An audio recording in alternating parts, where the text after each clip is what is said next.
Les Garel, clan du 7e art.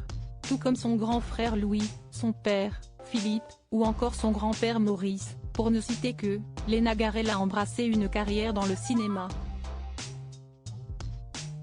Actuellement à l'affiche du Grand Chariot, depuis le 23 septembre, film autobiographique réalisé par Philippe Garel, Léna Garel a accordé une interview à Libération lundi 2 octobre, afin de parler de son métier, mais pas seulement.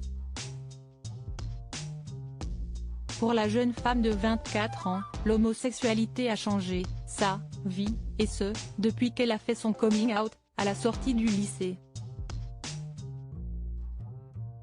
Très différente de son frère et de sa sœur, selon son ressenti, la fille de la réalisatrice Caroline de Rual raconte tout de même ses tourments. Pour le quotidien, la comédienne a abordé sa romance avec Julie, étudiante. Ensemble, les deux femmes vivent une histoire douce dans son studio du 13e arrondissement, au 7e étage, loin de cet appartement familial du 6e qu'elle déteste, précise Libération.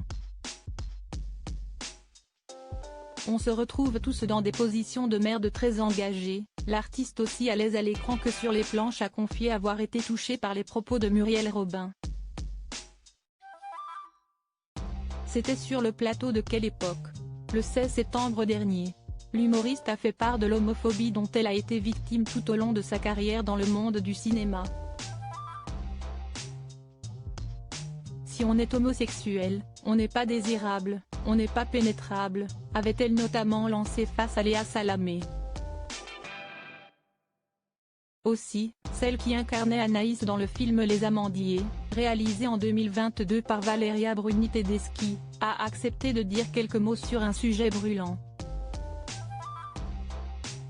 À savoir, l'enquête réalisée par Mediapart. En effet, dans le journal, 5 femmes ont accusé Philippe Garel de leur avoir imposé des baisers non consentis. Si le réalisateur a démenti ces allégations, pour Léna Garel, c'est un sujet compliqué. On est tous obligés de subir, on se retrouve tous dans des positions de merde. Le but, c'est de ne pas finir dévasté. Il va falloir composer avec ce monde. Article écrit en collaboration avec 6 Médias. Crédit photo, Cyril Moreau.